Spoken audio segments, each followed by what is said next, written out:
Faltando apenas 3 dias para o segundo turno das eleições municipais, o Datafolha divulgou agora há pouco as intenções de votos dos paulistanos. O atual prefeito e candidato à reeleição, Ricardo Nunes, do MDB, tem 49% e o deputado do PSOL, Guilherme Boulos, tem 35% das intenções de votos. A gente conversa agora com o diretor de pesquisa do Instituto Locomotiva, João Paulo Rezende Cunha, para entender esse cenário e suas implicações. Olá, João, muito obrigado pela sua participação remota aqui. A diferença entre Boulos e o Nunes caiu de 18 para 14 pontos da última pesquisa para cá. A que fatores a gente pode atribuir essa esticada do Guilherme Boulos? Olha, Cazé, você tem um aumento, né, da visibilidade de algumas críticas sobre a cidade que foram, inclusive, alavancadas pelo apagão que São Paulo sofreu, né? Então, tem alguns recortes interessantes que indicam que entre as pessoas que foram diretamente atingidas pelo apagão, já tem um empate técnico entre o Boulos e o Nunes, né? Então, esse acirramento da campanha somado ao apagão podem estar contribuindo para essa redução da diferença entre os dois. Certo. A gente viu que no primeiro turno, o Marçal e a Tabata juntos somaram 38,05% dos votos válidos. Para quem estão indo os votos de Tabata e de Marçal e por quê? Esses dois candidatos, o eleitorado deles, acaba cada um sendo mais favorável a um dos candidatos que estão atualmente na disputa. Os eleitores do Marçal vão em peso para o Nunes e os eleitores da Tabata vão majoritariamente para o Boulos.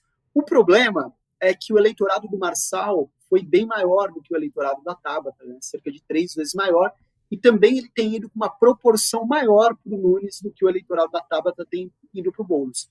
Então, embora o eleitorado da Tabata vá mais para o Boulos, o eleitorado do Marçal vá mais para o Nunes, o peso desses dois estratos é diferente e vem favorecendo o atual prefeito, por isso ele continua na liderança apesar dessa redução, né? Mas a gente tem visto um movimento de abrir diálogo com o eleitorado do Marçal, inclusive se dispondo, né, a dialogar diretamente com o Marçal, ainda que mantendo, né, as discordâncias entre eles, mas pelo menos vem acenando, tentando sinalizar que ambos, né, tanto Boulos quanto Marçal, ao menos compartilham essa sinalização de desejo de mudança, né? Então isso, nessa reta final, também pode ser um fator de aproximação de pelo menos uma parcela desse eleitorado em direção ao candidato aí que está concorrendo com o candidato opositor ao prefeito atual. Certo. João, é possível saber nessa reta final qual é o perfil do eleitor que vai fazer a diferença agora? E eu gostaria que você falasse um pouco também sobre as abstenções, né? Que elas foram muito altas no primeiro turno. Será que isso vai se repetir? Será que as abstenções vão aumentar? Pois é, esse é o primeiro eleitor que vai fazer diferença. É o eleitor que vai decidir se vota ou não vota, né? De fato, a abstenção vem crescendo nos últimos ciclos eleitorais. O passado, por ter acontecido ali ainda com influência da pandemia, ele teve abstenção recorde e nessa eleição tinha um grande debate para saber se a abstenção ia voltar para um patamar histórico médio, né? Ou se ia se manter alta. E no primeiro turno, aqui em São Paulo, a gente ainda teve uma abstenção bastante alta, né? Não tão alta quanto 2020, mas superior aí a 25% do eleitorado, né? Esse eleitorado, então, o perfil desse eleitor que se abstém pode, sem dúvida, afetar, né, o resultado do segundo turno. Em 2020, a abstenção do segundo turno ficou próxima da abstenção do primeiro turno, tá? Então, a nossa expectativa é, de fato, talvez essa abstenção se mantenha mais ou menos próxima desse patamar, entre 1/4 e 1/3 do eleitorado não comparecendo para votar, né? E se esse perfil de eleitorado for mais concentrado nas regiões em que o Nunes, né, tem mais força, isso pode acabar diminuindo um pouquinho dessa diferença que a gente vem notando nas pesquisas, né? O Nunes ganhou em uma parte da periferia, o Boulos ganhou em outra parte da periferia e também em alguns bairros centrais. Então, a configuração dessa abstenção pode acabar contribuindo para essa diferença ser maior ou menor. Além disso, a gente ainda tem cerca de 30% do eleitorado que não declara voto espontaneamente, né, que declara voto quando apresenta uma lista, mas espontaneamente ainda não declara um voto mais consolidado, né? Geralmente isso é um sinal de uma consolidação menor do voto, e esse eleitorado, em geral, é ligeiramente mais feminino, tá? Então a gente pode também supor que essa eleitora também vai ser um perfil importante nesse movimento final agora, nos últimos dias da eleição. João, você chegou a falar sobre a crise do apagão, né? Aqui em São Paulo, que deixou mais de 2,5 milhões de pessoas sem luz. A impressão que a gente tinha é que isso teria um impacto muito negativo sobre os números, mas não foi muito bem o que aconteceu. Você até falou que pode atribuir parte desse crescimento do Guilherme ao efeito do apagão. Mas como é que você avalia esse comportamento dos eleitores? Porque, poxa, numa cidade do tamanho de São Paulo, com 2,5 milhões de pessoas sem luz, isso provavelmente teria um efeito muito mais devastador sobre a campanha, né? De fato, agora, nessa reta final, a gente já tem um contingente de eleitores que está com o voto um pouco mais definido, né? Então, talvez se esse apagão tivesse acontecido mais no início da campanha, é provável que ele tivesse pautado de uma forma mais ampla a reflexão sobre a cidade. Como esse apagão veio só agora, né, bem perto do final, ele já encontrou uma parte do eleitorado decidido. Mas, de qualquer forma, a gente tem alguns indícios de que ele sim pode ter dado uma parte do eleitorado, sobretudo as pessoas que foram diretamente afetadas pelo apagão e que já declaram uma intenção de voto em que os dois candidatos estão empatando, tá? Então, tem sim esse aspecto temporal aí que pode ter limitado um pouco o efeito, mas mesmo assim a gente identifica alguns dados ali que sinalizam que as pessoas diretamente impactadas estão menos propensas a votar no Nunes. Quando a gente olha para o segundo turno, de uma forma geral, a gente fica com a impressão que a estratégia do Nunes parece que vem sendo aquele, né, em time que está ganhando não se mexe. Já o Boulos, o cara precisou se coçar, buscou investir em diferentes frentes, live nas redes sociais, corpo a corpo na rua, chegou até a dormir na casa dos eleitores. Como você mesmo falou, passou a abordar uns temas que foram caros ao Pablo Marçal, como o empreendedorismo, né? Como é que você avalia a estratégia de cada um desses candidatos nessa reta final?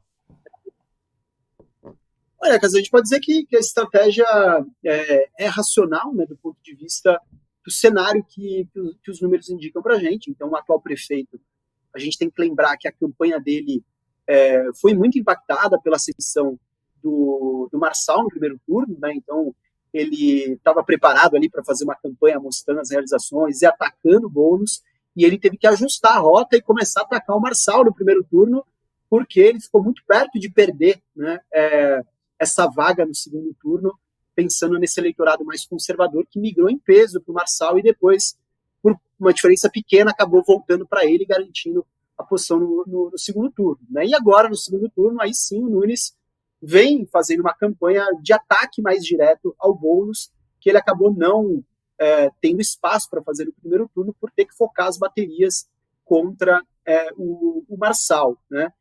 E o Boulos vem ampliando, né, vem tentando demonstrar não só preparo, estofo, né, indicando também a importância da Marta na chapa para trazer esse preparo mais amplo, né, e rebater um pouco das críticas que são feitas a ele. E, além disso, vem sinalizando agora, né, essa vontade de conquistar um eleitorado que não é um eleitorado mais próximo do campo político que ele representa. Então, vem tendo essa postura mais aberta ao diálogo, chamando o eleitorado da Tabata para dialogar, chamando o eleitorado do Marçal para dialogar, que faz plenamente sentido, né, dado o resultado que a gente teve no primeiro turno. Bom, a gente tem um debate ainda, né, que é o debate do Grupo Globo, antes de chegar ao fim de semana, antes das eleições.